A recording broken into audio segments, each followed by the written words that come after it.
Hello friends, welcome to my YouTube channel. मैं हूं रश्मि शुक्ला। अभी तक मेरे चैनल को सब्सक्राइब ना किया हो दोस्तों, सब्सक्राइब करिए। सबसे पहले नोटिफिकेशन 69,000 पाने के लिए अपडेट और सबसे पहले नोटिफिकेशन पाने के लिए तुरंत सब्सक्राइब करिए। पसंद आए वीडियो तो लाइक करिएगा, एंड तक ज़रूर देखिएगा वीडियो को। 69,000 अपडेट से रिलेटेड कोई भी कोर्ट अपडेट आपको सबसे पहले हम प्रोवाइड कराते हैं। साथ ही साथ सीटेट, टेट और सुपर टेट की प्रिपरेशन के लिए भी ऑल टीचर वैकेंसी हमारे चैनल से जुड़ सकते हैं दोस्तों। तो सुपर टेट की काफ़ी क्लासेस आपको प्रोवाइड कर दी गई हैं, नीचे डिस्क्रिप्शन में लिंक प्रोवाइड कर देंगे। टेलीग्राम चैनल से भी हमारे जुड़ सकते हैं दोस्तों, उसकी लिंक भी हम डिस्क्रिप्शन में प्रोवाइड कर देंगे। तो स्टार्ट करते हैं। 5 जुलाई शिक्षक भर्ती अपडेट क्या है उसके बारे में चर्चा करते हैं। क्या आखिरकार क्या हो रहा है इस भर्ती में, कुछ मुद्दे हैं उनको लेकर चर्चा करते हैं। अभी नए आए हैं मेरे यूट्यूब चैनल में तो तुरंत सब्सक्राइब कर लीजिए। तो स्टार्ट करते हैं दोस्तों। 69,000 शिक्षक भर्ती अपडेट, 5 जुलाई शिक्षक भर्ती अपडेट। आखिरकार काउंसलिंग के डॉक्यूमेंट वापस कराने की नोटिस अब क्यों? पहला मुद्दा है, आखिरकार काउंसलिंग के डॉक्यूमेंट वापस कराने की नोटिस अब क्यों? जब पहले नोटिस आ चुकी थी, जब स्टे लग गया था, तभी वापस कुछ जिलों में हो गए थे, तभी सूचना जारी हो गई थी, तो तभी वापस हो रहे थे। वो नोटिस तो पहले की थी तो तुरंत वापस कर देना चाहिए, 1 दिन में या 2 दिन में वापस कर देना चाहिए था। लेकिन अब नोटिस आने का क्या मतलब है?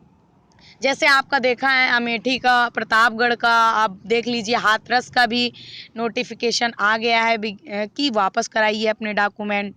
तो दूसरा मुद्दा है बीटीसी बीएड में प्राथमिकता पर मुद्दे, जो पटना बिहार का हाई कोर्ट का मामला है, उसमें क्या आया है निर्णय, उसके बारे में देखते हैं। कब होगी शिक्षक भर्ती, इस पे पूरा विश्लेषण करते हैं। तो स्टार्ट करते हैं पॉइंट वाइज डिस्कस करना।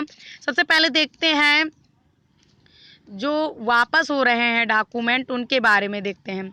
तो देख लीजिए, ये है हाथरस का कि अध्यापक भर्ती प्रक्रिया के अंतर्गत जनपद हाथरस में दिनांक 3/6/2020 को संपन्न काउंसलिंग में प्रतिभाग करने वाले अभ्यर्थियों को सूचित किया जाता है कि वह स्वयं प्रमाण पत्र प्राप्त रसीद, मूल प्रति सहित कार्यालय जिला बेसिक शिक्षा अधिकारी हाथरस में दिनांक 16, 17, 18 जुलाई 2020 को कार्यालय कार्य अवधि में उपस्थित होकर अपने मूल प्रमाण पत्र एवं बैंक ड्राफ्ट प्राप्त कर लें। तो यानी 16, 17, 18 डेट दी गई है कि हाथरस वाले अपने मूल प्रमाण पत्र प्राप्त कर लें और वहाँ से अपने डॉक्यूमेंट वापस करा लाएं बैंक ड्राफ्ट के साथ। मूल प्रमाण पत्र संबंधित अभ्यर्थी के अतिरिक्त अन्य किसी को वापस नहीं किया जाएगा।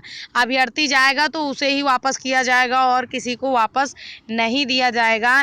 किसी भी प्रकार की जानकारी हो, मोबाइल नंबर भी दिया है, किसी को जानकारी लेना है हाथरस से तो देख लीजिए। हाथरस में वापस करने का आ गया है, तो वापस करने का हाथरस में दिनांक 16, 17, 18 तो अपने मूल प्रमाण पत्र वापस लें। मनोज कुमार मिश्र, जिला बेसिक शिक्षा अधिकारी हाथरस। तो ये विज्ञप्ति निकाल दी गई है कि आप अपने मूल प्रमाण पत्र वापस करा लें। और ये दिनांक का देख लीजिए, 4/7/2020 पड़ा हुआ है, 4 जुलाई की बात है।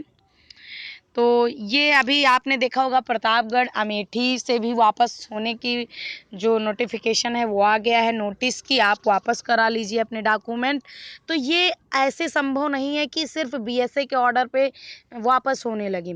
तो पहले जो स्टे लगा था तो ऊपर से ऑर्डर आया ही था, लेकिन अब प्रेजेंट टाइम में ऐसा क्या हो गया है कि पूरे जो 3 जून और 6 जून के बीच में तभी नोटिस वापस होने की थी, तो 1-2 दिन में वापस कर देना चाहिए था। तो पूरे महीने नहीं, अब 4 जुलाई को अब समझ रहे हैं केस लगा हुआ है, तो 7 जुलाई को केस लगा है मॉडिफिकेशन पे, तो उसका निर्णय खुद ही आने दीजिए। तो 7 जुलाई तक और ना वापस करने की मांग करते, जो पहले नोटिस थी उसी बेस पे करते रहते। लेकिन ये कुछ समझ में नहीं आ रहा आखिर हो क्या रहा है। जब भर्ती अगर जुलाई में पूरी करानी है, 7 जुलाई को मॉडिफिकेशन की डेट लगी हुई है, तो ये वापस का आप खेल क्यों खेला जा रहा है। और 3-3 बीएसए के द्वारा, मतलब प्रतापगढ़, अमेठी और हाथरस से, तो वापस भी एक डाउट पैदा करता है कि आखिर भर्ती कब होगी।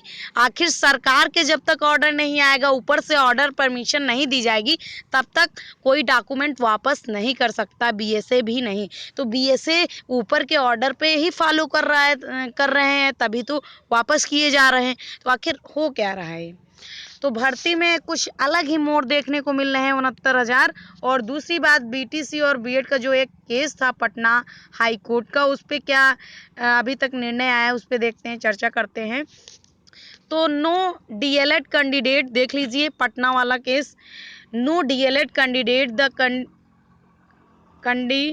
condition of further will be considered appears to be violative are Article 14-16 of the Constitution. Under the aforesaid circumstances, the court is constrained to stay the operation of the order dated 17/12/2019 as contained and Annexure 7 until further orders. Put up this case on 7th September 2020 to enable the respondents to file counter affidavit. तो इसमें देख लीजिए क्या कहा गया order में। पटना वाले high court में जो बीएड और बीटीसी प्राथमिकता को लेकर ऑर्डर किए केस डाला गया था, तो उस केस में क्या मोड़ आया है, तो उसमें कहा गया नो डीएलएड कैंडिडेट, जो कैंडिडेट डीएलएड अगर बीटीसी और बीएड को अगर हम एक समानता नहीं देते हैं, तो वो आर्टिकल अनुच्छेद 14 और 16 का उल्लंघन होगा संविधान में, क्योंकि सभी को समानता का अधिकार दिया गया है। अगर इसमें हम बीटीसी को प्रथम वरीयता देते हैं या बीएड को वरीयता देते हैं, तो अनुच्छेद 14 और 16 का उल्लंघन होगा। इसलिए कोर्ट ने केस को क्या कर दिया, स्टे कर दिया। उसकी नेक्स्ट डेट 7 सितंबर लगा दी है, 7 सितंबर 2020 लगा दी है। और पहले के जजमेंट में ये कहा है कि जो अगर हम प्राथमिकता की बात करें, बीएड और बीटीसी, अगर हम किसी एक को प्राथमिकता देते हैं तो 14 अनुच्छेद और अनुच्छेद 16 का उल्लंघन होगा। तो हाई कोर्ट पटना ने ऐसा जजमेंट दिया है और 7 सितंबर को नेक्स्ट डेट लगाई गई है। तो 7 सितंबर को आगे क्या होगा, और काउंटर फाइल करने को कहा है, एफिडेविट और काउंटर फाइल करने को कहा है 7 सितंबर को 2020 को। तो ऐसा आया है इसमें प्राथमिकता को लेकर कि अगर मान लो दिया जाए तो ये क्या होगा, उल्लंघन होगा। तो नेक्स्ट देखते हैं। तो ये सारे मुद्दे हैं जो कि आप समझ चुके हैं। तो सबसे पहले आखिरकार काउंसलिंग के डॉक्यूमेंट वापस कराने की क्या, तो सरकार की मंशा भी हमें साफ नज़र नहीं आ रही है कि ये जुलाई में भर्ती करा पाएगी या नहीं। तो भर्ती कब पूरी होगी ये किसी को नहीं पता है, अगस्त में पूरी होगी या सितंबर में। तो अगर जुलाई में उम्मीद की जा रही है, अगर सभी लोग सहयोग करेंगे, लीगल टीम, बीटीसी, बीएड का, और कुछ जो सहयोग हो सके 500, 1000, 2000, तो आप अपना दे सकते हैं, याची बन सकते हैं, क्योंकि अच्छे से अच्छा एडवोकेट खड़ा किया जा सके उन टीमों के द्वारा जिस पे आपको विश्वास है। आप सहयोग करिए, क्योंकि अब सरकार के भरोसे आप बैठेंगे तो कुछ होने वाला नहीं है। सरकार सिर्फ कुछ समझ नहीं आ रहा है, सरकार से ही एक तरफ डॉक्यूमेंट वापस हो रहे हैं और एक तरफ 7 जुलाई को डेट भी लगी है मॉडिफिकेशन एप्लीकेशन की, और 14 जुलाई को कट ऑफ मैटर की। तो ऐसे केसेस लगे हुए हैं, इम्पोर्टेंट केसेस, और सरकार ने खुद 7 जुलाई को लगवाया है केस। तो आप समझ लीजिए कि इसमें क्या हो रहा है। और थोड़ा भारत परेशान भी है कोविड-19 को लेकर, और साथ ही साथ चीन और भारत में जो खींचातानी है उसमें, क्योंकि युद्ध की कगार भी नज़र आ रही है चीन और भारत में। तो ये सारे मुद्दे भी हैं इस भर्ती को रोकने की। तो लेकिन एक अच्छा कार्य कर रही है योगी सरकार कि अन्य राज्यों में 3 साल तक वैकेंसी नहीं आएगी, 3 साल तक कोई फॉर्म नहीं पड़ेंगे, ना वैकेंसी आएगी अन्य राज्यों में। लेकिन योगी सरकार इतना तो अच्छा कर ही रही है कि 69,000 करा दे कम से कम जुलाई तक, तो बेरोजगारों को रोजगार मिल सके। तो इतना सराहनीय तो कार्य है ही। और 7 जुलाई को सॉलिसिटर जनरल भी मौजूद रहे, ये भी कार्य सराहनीय होगा। और अच्छे से पैरवी सरकार भी करे तो सरकार की मंशा साफ हो जाएगी, जो डॉक्यूमेंट को वापस लेकर है वो भी चिंता समाप्त हो जाएगी। तो बहुत सारे मुद्दे हैं, लोग चिंता में हैं कि आखिर डॉक्यूमेंट वापस क्यों हो रहे हैं, इसका रीज़न क्या है। ये सरकार का ही जो नोटिस है सरकार की तरफ से ही आ रहा है, और उधर 7 जुलाई को मॉडिफिकेशन एप्लीकेशन भी लगा हुआ है। तो ये सारे विभिन्न मुद्दे हैं, तो ये चर्चा होती रहेगी और भर्ती आपकी जुलाई लास्ट तक कंप्लीट हो जाए, अगस्त में आप नियुक्त पा जाएं, यही आशा है। मिलते हैं आपको नेक्स्ट वीडियो में। अभी तक सब्सक्राइब नहीं किया हो दोस्तों, सब्सक्राइब करिए। अपडेट पाने के लिए 69,000 और प्रिपरेशन करने के लिए all teacher vacancy and PCS UPSC level की तैयारी करने के लिए आप हमारे चैनल से जुड़ सकते हैं दोस्तों, और टेलीग्राम चैनल से भी जुड़ सकते हैं।